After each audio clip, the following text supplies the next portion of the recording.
மர்மமான பொன்மான். ஒரு காலை பஞ்சவட்டி காட்டில் இருந்தால் சீதா. குடிலின் வெளியே ஒரு பொன்னான மான் மேய்வதை பார்த்தாள். அதன் ரோமங்கள் சூரிய ஒளியைப் போல பிரகாசித்தது. கண்கள் வைரமென மின்னின. இராமா, இதுபோன்ற அழகை நான் ஒருபோதும் கண்டதில்லை என்றாள் சீதா ஆச்சரியத்துடன். இதைக் கிட்ட பிடித்து எனக்கு கொண்டு வா. லக்ஷ்மணன் எச்சரித்தான். அண்ணா, இது சாதாரண மானாகத் தெரியவில்லை. ஏதோ மாயை போல இருக்கிறது.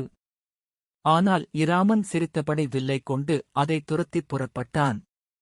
மான் காற்றைப் போல ஓடித் திரிந்தது. இராமனிடம் இருந்து தப்பிக்கிறது. இராமன் அதை ஆழமான காட்டுக்குள் துரத்திக் கொண்டே போனான். திடீரென்று அது நின்றது. திரும்பி நோக்கியது. பின்னர் ஒரு சத்தம் எழுந்தது. லக்ஷ்மணா, என்னை காப்பாற்று. அது இராமனின் குரல். குடிலில் இருந்த சீதா பயந்தாள். அது இராமனின் குரல்.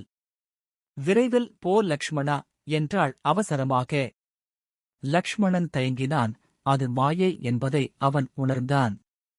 ஆனால் சீதாவின் கண்களில் இருந்த அச்சம் அவனை வெளியே செல்லச் செய்தது. அவன் போனவுடனே குடிலின் மீது ஒரு கருமேக நிழல் விழுந்தது. ஒரு வயதான முனிவர் தோன்றினார். அமைதியான தோற்றம், அன்பான குரல். அம்மா, பிச்சை கொடு என்றார். சீதா வெளியே வந்து பிச்சை கொடுக்க முயன்றவுடன் அந்த முனிவரின் உருவம் மாறியது. 10 தலைகள், 20 கைகள், கொடிய சிரிப்பு. அது ராவணன். ஒரு கணத்தில் சீதாவை அவன் வானத்தில் பறக்கும் ரதத்தில் ஏற்றிப் புறப்பட்டான். அதே நேரம் காட்டின் ஆழத்தில் அந்தப் பொன்மான் ஒரு மாயாசுரனாக மாறி மறைந்து போனது. சீதாவை பிடிக்கப் போடப்பட்ட ஒரு தந்திரம் வெற்றி பெற்றது.